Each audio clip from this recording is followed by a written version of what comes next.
Madam जी, अभी भी मेरे कॉन्टैक्ट्स हैं जो पुराने नोट बदलवा रहे हैं। आप 1 लाख रुपए दीजिए, उसके बदले आपको 6,000 रुपये मिलेंगे। पर ये ऑफर जो है सिर्फ 31 मार्च तक वैलिड है, उसके बाद ये वाला रास्ता भी बंद हो जाएगा। बदलवाने आपको नोट? नहीं, लेकिन 31 मार्च तक ही क्यों?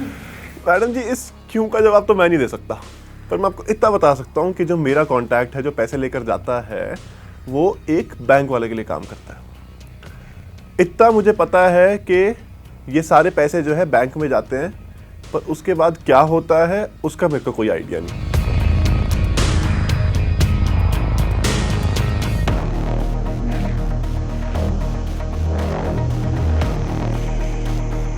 अच्छा, आप ये बताओ कि पैसे क्या आप हाथों हाथ एक्सचेंज करते हैं या पुराने नोट आज लोग? मैडम जी बिल्कुल, हाथों हाथ कर देते हैं। एक हाथ से लेते हैं, एक हाथ से देते हैं। समझ लो आपने बोला कि आपको 10 लाख पुराने नोट बदलवाने हैं, तो मैं अपने कॉन्टैक्ट को फ़ोन करूँगा, उसको बोलूँगा कि ये टाइम है, ये लोकेशन है और ये अमाउंट है। तो हम फ़ोन पे ज़्यादा बातें तो हो नहीं सकती, तो हम 10 लाख को 10L बोलते हैं, 10 करोड़ को 10 CR बोलते हैं। तो बात ये, मैं अपने कॉन्टैक्ट को आपसे नहीं मिलवाऊँगा।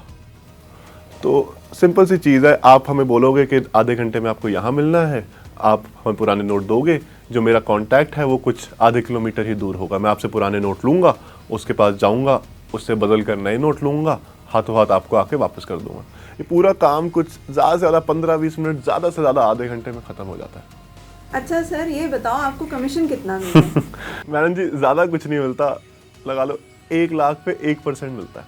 पहले बहुत मिलता था, अब ज़्यादा नहीं मिलता।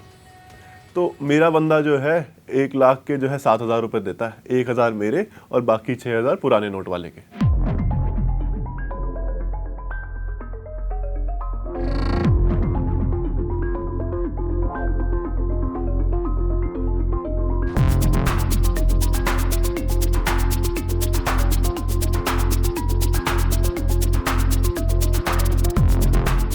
सर 6% बहुत कम नहीं है? मैडम 6% तो आपको मिल रहा है ना रद्दी का। जो पुराने नोट है उनकी तो अभी कोई कीमत नहीं है, ना कोई इतना खतरा मोल लेगा कि ये पुराने नोट बदलवाए। ये जो बैंक वाले आपके नोट बदल रहे हैं, उनको भी तो इतना रिस्क है ना, और रिस्क के साथ साथ खूब मुनाफा है उनको। मैं तो कई ऐसे भी लोगों को जाता हूँ जिनके पास पुराने नोट हैं और वो अभी भी सोच रहे हैं इस उम्मीद में कि यार थोड़ा ज़्यादा मिल जाए।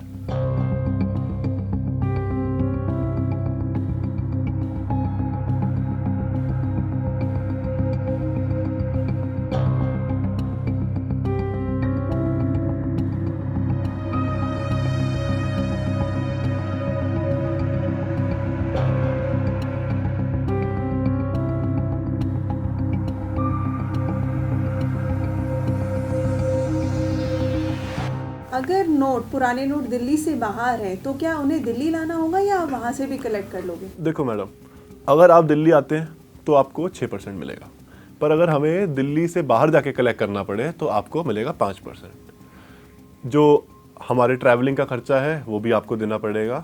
मैं और मेरे कॉन्टैक्ट दोनों उधर आएंगे और जहाँ पुराने नोट हैं हम उधर से कलेक्ट करेंगे। पर एक बार जब डील पूरी ख़त्म हो जाएगी तो जो आपका सारा खर्चा है ट्रैवलिंग का वो वापस कर दिया जाएगा।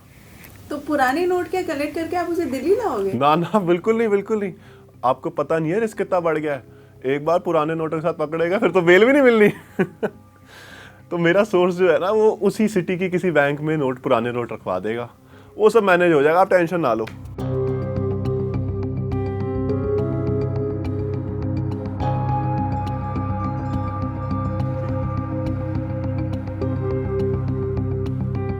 एक बार में मैक्सिमम कितने पुराने नोट बदल सकते हो? Maximum 100 crore, minimum 1 lakh. आप बताओ मैडम, आपको कितने बदलवाने हैं? पर ये जो है डील जो है ये सिर्फ 31 मार्च तक है। अगर एक्सटेंड हो गया तो मैं आपको बता दूंगा, पर अगर आप थोड़ी पहले आते ना, फरवरी तक आते, तो मैं आपको 1 लाख पर ऐसे 15,000 भी दिलवा देता। वो कैसे? यहीं दिल्ली में एक ना नेपाली बंदा था, वो नेपाल बैंक्स में जाके पुराने नोट बदलवाता था। उसी बंदे ने मेरे को बताया कि जो नेपाल के बैंक्स हैं वो अभी भी फरवरी तक इंडिया के जो है पुराने नोट जो है बदल रहे हैं और जमा करा रहे हैं। तो यहीं पर रहता था वो, पुरानी दिल्ली में ही रहता था वो। उसमें कमीशन कितना मिलता था आपको? कितना देता था वो 1 लाख रुपए पे? तो वो 1 लाख रुपए पे टोटल 20,000 देता था। 5,000 मेरे होते थे, 15,000 जो पुराने नोट बदलवा रहा है उसके होते थे। नेपाल कैसे भेजता था पुराने नोट? वो यहीं पुराने नोट कलेक्ट करता था, फिर किसी बंदे के जरिए वो नेपाल में भिजवा के वहाँ पर जमा करवाता था। मैडम जी, जाहिर है नेपाल में कई बंदों को जानता होगा जिनके बैंक अकाउंटों में पुराने इंडियन नोट जो है जमा करा रहा था।